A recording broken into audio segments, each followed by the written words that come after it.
semuanya, selamat sore dari Portugal dan selamat malam mungkin teman-teman yang ada di Indonesia. Ini episode pertama di tahun 2022.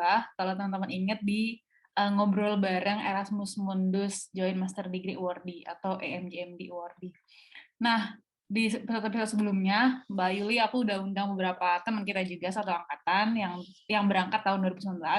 Waktu itu ada Darwin dari digital media, terus ada Oci dari kayak environmental scientist gitu, ada juga nano engineering, dan juga dari program aku di education juga udah pernah aku undang teman aku, teman sekelas. Nah, hari ini aku undang teman aku juga di sini, Mbak Yulianti Yudo atau akrabnya aku sapa Mbak Yuli. Nah, Mbak Yuli ini tuh beda banget dari yang aku jelasin tadi bidangnya, makanya aku undang beliau nih di sini. Linguistik ya Mbak ya, kalau bisa dibilang ya nggak sih? Ya, Tapi umumnya begitu. iya, tapi lebih detailnya apa sih? Nah, hari ini kita bakal ngobrol-ngobrol sama Mbak Yuli tentang program masternya dia. Halo Mbak Yuli, boleh kenalan dulu nih ke teman-teman yang ada di sini. Halo, salam kenal semuanya. Perkenalkan, nama saya Yulianti Yudo, bisa dipanggil Yuli aja. Ya seperti yang dibilang Mbak Tifa tadi, saya dulu berangkat bareng, maksudnya kami satu angkatan Erasmus. Bahkan waktu pre-departure duduknya hampir bareng. Oh iya, Kita udah jadi kenal dari pre-departure. iya ini Mbak Yuli, terus ada Lutfi dia pernah aku kenal, terus aku. Jadi Mbak Yuli udah Iya. kenal aku senyebelin apa dulu dari dulu. Nah, Nggak nyangka ternyata akhirnya ketemu di sini, karena waktu itu bilangnya kan aku semester 1 di Portugal, kedua di Spanyol, dan Mbak Tifa bilang, aku semester satunya di Spanyol, kedua di Portugal, ya nggak ketemu dong. Gitu. iya kita Ternyata tuh malah swap ketemu. gitu. Kan kalau Ha-ha. Erasmus pindah-pindah, terus Mbak Yuli semester satunya di Portugal dulu, aku di Spanyol dulu, terus gantian gitu. Kayak, Ha-ha. ya nggak ketemu, tapi ketemu akhirnya lama di Portugal. Nah, Mbak Yuli, nama programnya apa sih Mbak Yuli kalau boleh tahu? Nama programnya disingkat menjadi EMLEX, itu kepanjangannya adalah European Master in Lexicography, atau aslinya dalam bahasa Jerman, European Master in Lexicography. Gitu. Oh, leksik itu artinya word kan ya? Leksik. Ya, kata. Ha-ha. Nah, teman-teman Mbak Yuli ini tuh bisa banyak banget bahasa, makanya ngambil jurusan ini. Kalau boleh tahu bahasa apa aja Mbak Yuli bisanya nih, yang speaking what are language deh. Waduh, ya selain bahasa ibu, bahasa Indonesia ya, kemudian bahasa Inggris yang menjadi bahasa yang paling banyak saya gunakan juga di luar, selain bahasa Indonesia. Bahasa Jerman, bahasa Spanyol, bahasa Portugis, kemudian bahasa Jepang. Wah, Hajime Masite. Hajimashite, Yoshiko. Oke, aku juga belajar Jepang, cuman udah lupa semuanya. Keren, keren banget nih, berarti linguistik polyglot, berarti Mbak Yuli ini polyglot ya teman-teman. Nah, kalau boleh tahu di MLX bacanya Mbak ya? IMLEX. IMLEX, oh ya, di IMLEX ini belajarnya apa sih Mbak, gitu, kalau boleh tahu?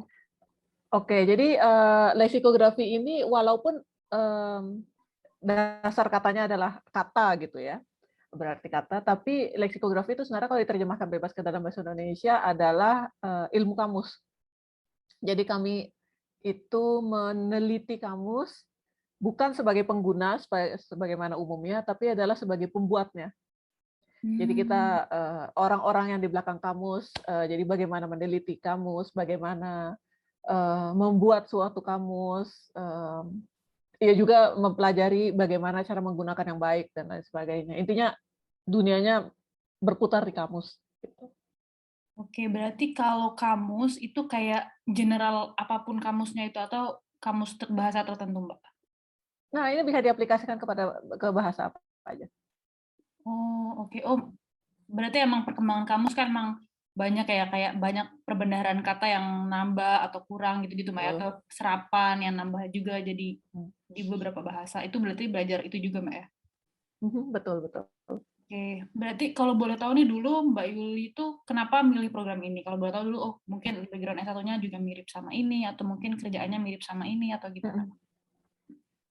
Jadi S1 aku itu sastra Inggris, tapi dengan minat di penerjemahan.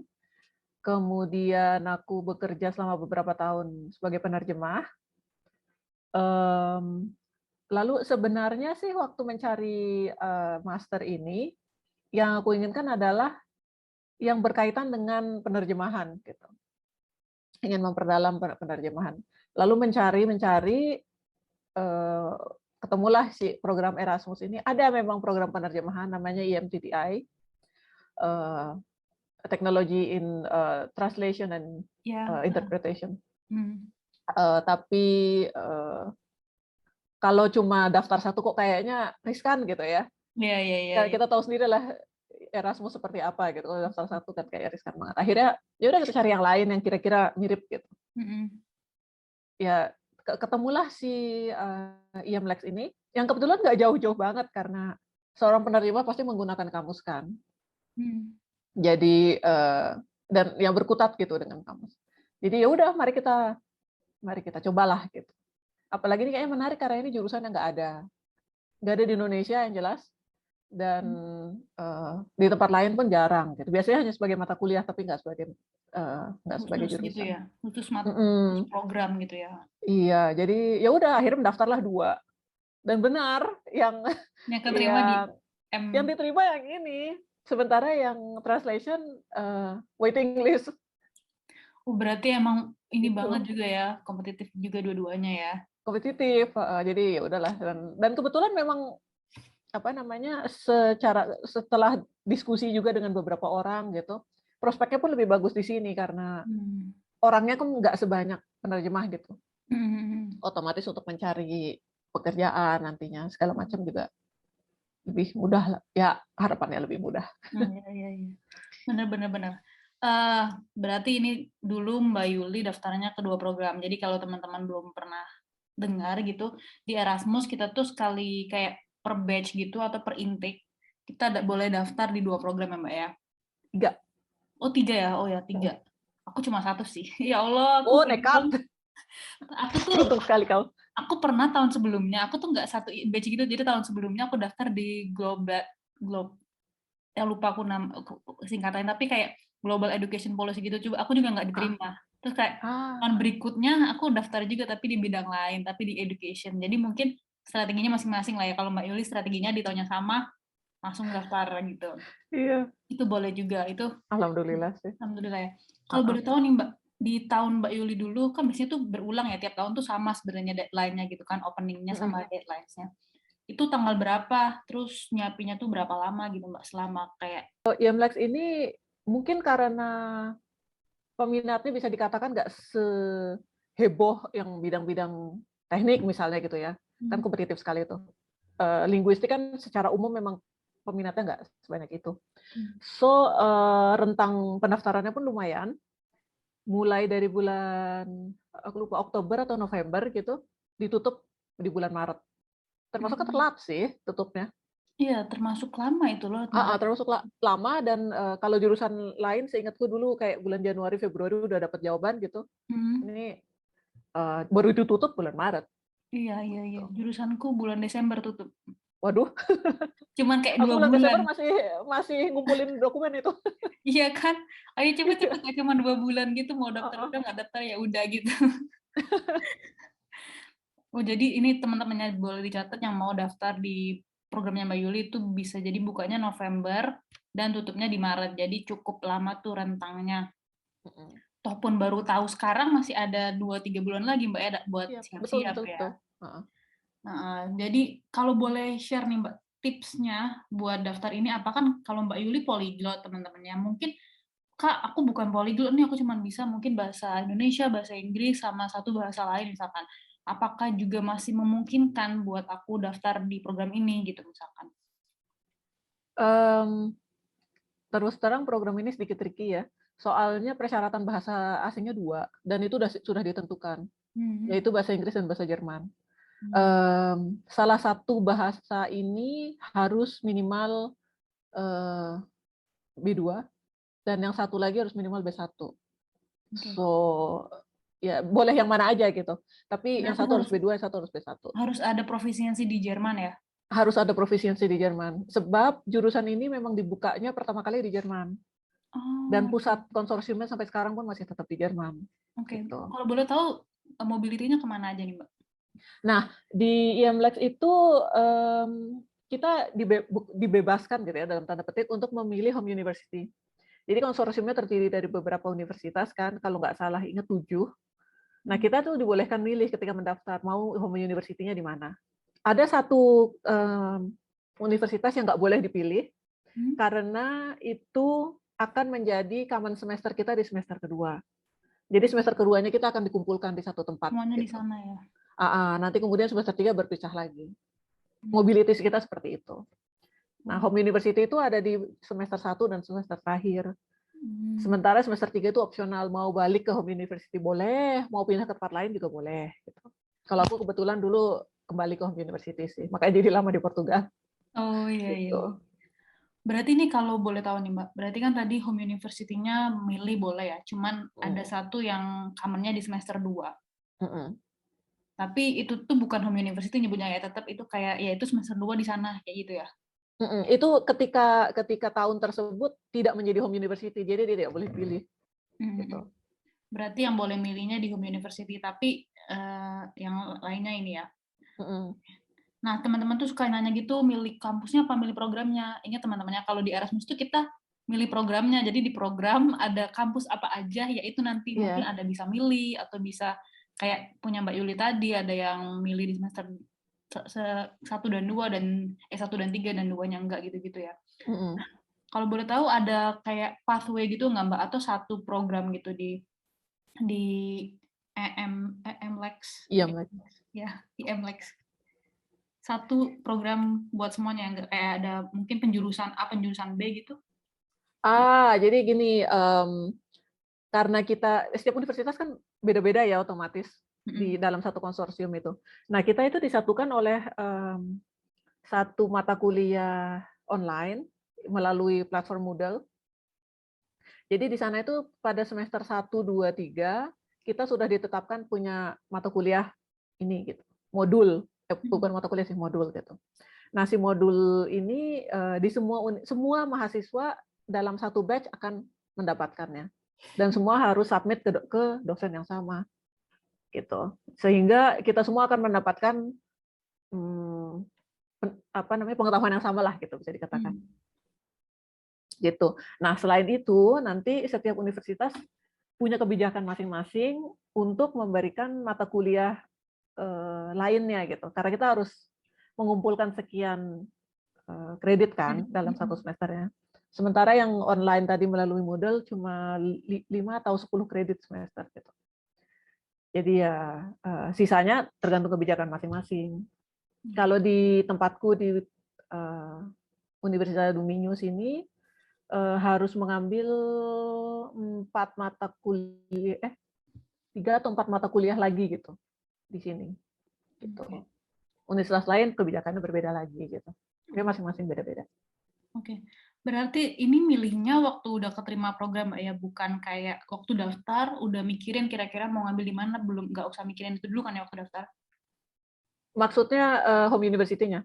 Iya. Atau pas? Kalau home university-nya kalau bisa udah milih dari awal. Cuma masalahnya adalah kita nggak tahu di home university tersebut yang bisa dipilih apa aja. Agak tricky makanya. Oke. Berarti emang harus pahami juga home university-nya apa, terus kira-kira mata kuliah apa yang di-offer gitu-gitu ya, harus pelajari. Iya, itu bisa sih sebenarnya dicek di website masing-masing universitas ya. Kan biasanya sudah tertera gitu. Di jurusan ini bisa ngambil apa aja yang opsional, apa aja yang obligatori gitu-gitu. Oke. Siap. Berarti itu tadi teman-temannya yang mau ada mikirin kira-kira outline-nya, course-nya, atau mobility-nya gimana, tadi udah dijelasin sama Mbak Yuli, ada 7 kampus. Nah, kalau boleh tahu nih Mbak Yuli, dokumen apa sih yang perlu disiapin kalau mau daftar nih di programnya Mbak Yuli? Secara umum Erasmus sih sama ya, ijazah dan transkrip yang sudah diterjemahkan. Kalau di jurusanku karena bahasa pengantarnya 2, Inggris dan Jerman, maka diterjemahkan boleh ke bahasa Inggris, boleh ke bahasa Jerman. Gitu. Oh, boleh ya, nggak harus dua-duanya berarti? Nggak harus dua-duanya, boleh salah satu. Tapi lebih mudah ke bahasa Inggris sih pastinya. Iya, benar. Bahasa Jerman lebih mahal. Benar. Apalagi ya, kemudian mengisi formulir. Formulirnya itu kurang lebih seperti CV sih sebenarnya bentuknya. Mm-mm. Karena panjang, dia benar-benar kita Ngisi mengisi segala macam data tentang lah diri ya. kita gitu. Bener. Kemudian sertifikat bahasa, kedua bahasa itu. Hmm. Bahasa Inggris Hmm, berapa minimalnya, Mbak? B1. Pokoknya salah B1. satu bahasa itu harus B1, yang satu lagi harus B2. Jadi B2. terserah Oh, sih yang mana. pokoknya gitu ya. Pokoknya gitu. Harus B1 dan B1 dan B2 B2. English and German. Nah, jadi misalnya kita lebih kuat di bahasa Inggris gitu. Misal bahasa Inggris kita saya B2 atau C1 gitu. Hmm. Bahasa Jerman tetap harus B1. Begitu Oke. juga sebaliknya. Misal lebih kuat di bahasa Jerman, bahasa Inggrisnya tetap harus B1. Seperti itu sih. Oke, sip, sip. Kemudian kalau ada sertifikat bahasa-bahasa lain akan sangat recommended gitu ya. Walaupun nggak harus ya, tapi ya namanya linguistik, Iya, namanya juga pesertanya polyglot eh, semua sih. pasti itu yang ditonjolkan nih, bahasa apa aja sih yang kamu bisa gitu kan ya Iya. istilahnya kan. Dan itu juga ada dalam formulirnya bahasa apa aja gitu. Oh, Dan deg-degan aku. levelnya apa. Itu kayak Emang kalau anak, terdengar menakutkan, but it's not so bad. iya, kalau anak PhD yang ditanya list of publication gitu kan ya. Aduh, iya kayak gitu. Iya, iya, ngeri-ngeri. Jadi Uh, macam-macam nih. Waktu itu aku pernah tanya ke Lutfi misalkan, apa sih yang diminta? Itu kayak proposal riset kan macam-macam banget kan ya teman-teman. Jadi emang kayak kita base dokumen yang diminta ya pasti tadi ijazah, motivation letter mungkin Mbak ya.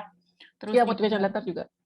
reference juga dan lain-lain ya. Itu common documents gitu. Dan nanti ada additionalnya kayak punya Mbak Yuli tadi kan karena anak linguistik ya additional language certificate proficiency gitu kan ya. Terus ada juga yang proposal riset. Kalau punya Mbak, ada nggak Mbak gitu-gitu proposal riset? Nggak ada.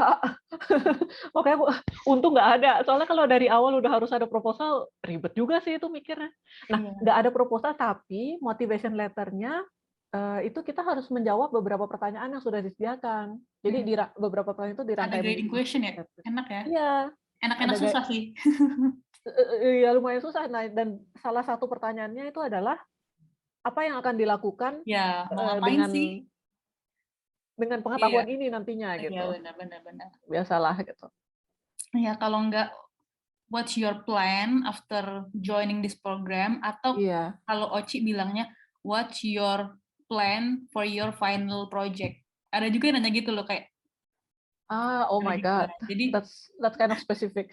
ya ada juga yang kayak gitu teman-teman. Jadi, itu tadi yang bagian motivation letternya.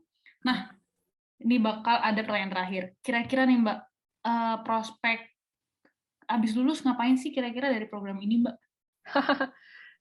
Itu pertanyaan yang agak gimana gitu ya? Pertanyaan yang agak sulit dipikirkan Agak sebenarnya. Aku susah juga dijawab. sering ditanya gitu, cuman ini harus dijawab. Nggak, tapi kalau dari yang sudah-sudah gitu ya, alumni-alumni, biasanya sih lebih bebas ya. Yang penting masih menyangkut di bahasa. Ada yang menjadi guru bahasa, ada yang menjadi penerjemah, ada yang bekerja di biro, bukan biro sih, editorial, gitu-gitu. Ada juga yang, aku udah bilang ngajar belum sih? Iya, bukan, ada yang ngajar gitu. Ya, pokoknya masih berkutat di ini, di bidang bahasa. Ada juga yang akhirnya lari ke tempat lain sih. Iya, tapi Seperti dunia kayak Erasmus kan imersif banget kan. Pasti Mbak Yuli juga belajar kayak linguistik di misalkan di media, linguistik di tadi yang editorial dan lain-lain di kelas dan lain-lain. Yang menarik dari Erasmusnya tuh kayak kita tuh sebenarnya multidisipliner gitu loh teman-teman. Disiapkan buat banyak sektor ya nggak sih Mbak? Iya, betul. Nggak cuman kayak kebayang tadi Mbak Yuli lulusan sastra Inggris, terus emang sudah berkutat di dunia penerjemahan, translator gitu-gitu Mbak ya. Terus nanti abis S2 ini jadi penerjemah lagi ya nggak apa-apa gitu. Tapi pun ngambil di banyak bidang lain yang juga masih ada kaitannya. Dan sebenarnya semua hal zaman sekarang tuh banyak ada kaitannya nggak sih? Ya nggak sih? Iya, benar. Di Udah forensik nggak misalnya. Ya, udah nggak murni gitu kan ilmunya. iya. Jadi kayak aku tuh setiap teman-teman nanya kayak, Kak, mesti inline nggak? Sebenarnya tuh banyak hal ini sudah multidisipliner gitu. Iya. Gimana cara kita bilang, oh saya tuh kontribusi di bagian ini. Jadi bakal kelihatan sih tetap ada sangkut pautnya gitu. Ya nggak sih kayak di forensik linguistik juga pasti ada kan kayak kayak menganalisa, oh orang ini bohong apa enggak sih misalkan ya. Jadi kan itu juga Bisa banget. ya itu diskurs analisisnya gitu kan di linguistik gitu. Aku pernah dengar. Jadi kayak literally teman-teman apalagi bahasa ya. Kayak bahasa itu semua hal tuh bahasa nggak sih kita tuh. Iya, teman-teman tuh suka bilang, kamu kok early childhood gitu kayak ngajarin anak kecil doang ya kayak pakai kata doang gitu kan ya. Padahal kayak ada psikologi di sana, ada media itu kayak ini tuh yang ditawarkan Erasmus gitu ya, banyak imersif gitu Mbak ya. Iya, betul. Jadi Jadi menarik nih. jadi kita tahu lebih dari satu hal sebenarnya. Bahkan Hmm. misalnya di jurusanku gitu ya, karena dengan perkembangan teknologi, sekarang otomatis kamus bukan hanya kamus cetak berbentuk buku Nah, tebal yang bisa dijadikan benar-benar. jal pintu, tapi sekarang udah beralih ke apa namanya, ke online dictionary gitu, Hmm. bahkan ke application. Jadi Iya. otomatis kami juga diajari dasar-dasar informatika. Nah, menarik banget. Di aku lupa di salah satu universitas anggota konsorsium, aku lupa yang mana, ada yang mengajarkan Python bahkan. Aku Oh, sih nggak ngambil ya, Python udah lumayan. iya ya, ada bahasa pemrograman. Iya, aku Bahasa cukup apa? cukup di HTML sama CSS aja. Enggak, polyglot tuh udah capek juga sih kayak udah bisa kayak pagi ini gue harus ngomong pakai bahasa apa ya itu aja sebenarnya udah ini kan Iya, benar-benar. switch switch language gitu. Heeh. Iya sih benar.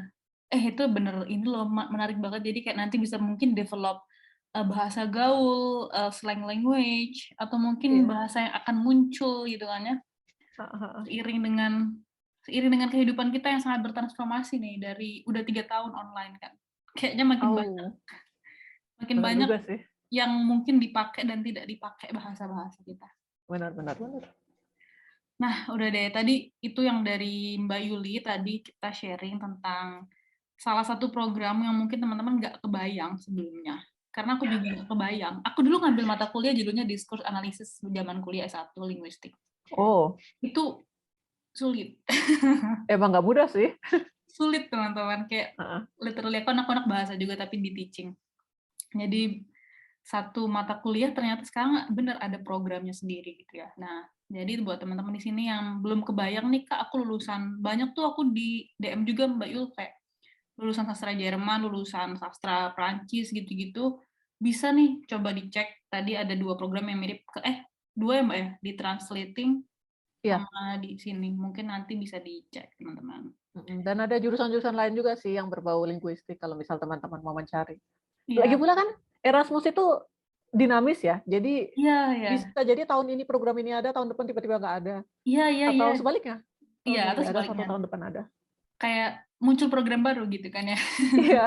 Jadi kalau misalnya di 1 tahun teman-teman mencoba, misal misal belum berhasil, kita tahun depan ingin mencoba lagi, tiba-tiba ada jurusan yang ternyata kok lebih deket gitu, lebih Iya, iya, iya. lebih relatable gitu, apa gimana? Ya silakan dicoba gitu. Iya, benar-benar.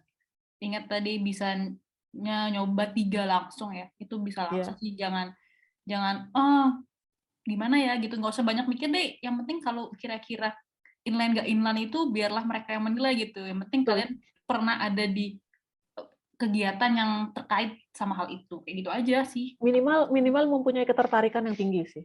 Benar, karena 2 tahun join master itu kayak enggak 2 bulan, ini 2 tahun. 2 tahun. Tapi Jadi 2 tahun cepat loh. iya, cepet-cepet. Dan kalau kalian enjoy, kayak kata Mbak Yuli tadi, itu kuncinya enjoy dulu. Dan kayak gue pengen sih belajar ini itu bakal everything feels like enjoyment 2 tahun. Iya. Oke, aku mau minta kalimat penutup nih dari Mbak Yuli untuk teman-teman di luar sana yang mungkin mau daftar program Apa ini. ya? Nih awal tahun nih biar semangat. Apa ya yang mungkin yang jelas, eh, kalau teman-teman punya niat untuk melakukan sesuatu, dicoba aja dulu. Kita nggak akan tahu sebelum mencoba, karena pada dasarnya gitu. Apapun itu, sebelum kita coba kita nggak akan tahu. Jadi misalnya takut gagal, ya yang penting coba aja dulu kan. Kalau dengan mencoba, siapa tahu malah berhasil. Oh, Sementara kalau nggak nyoba, pasti gagal, gitu kan? iya benar, ada 2 kemungkinan kalau nyoba ya. Mm-mm. Gitu. Kurang lebih begitu sih. Oke, siap. Keren banget hari ini. Thank you Mbak Yuli yang udah sharing bareng kita. Thank you banget Sama. buat semua infonya terkait EM Lex. Aku juga baru tahu. Semoga studinya lancar dan Makasih. tetap enjoy bareng kita semua di Portugal. Yang mau main ke Portugal bisa ketemu aku sama Mbak Yuli. Oke deh, sampai ketemu Monggo. di episode berikutnya bareng teman-teman yang lain. Dah. Terima kasih.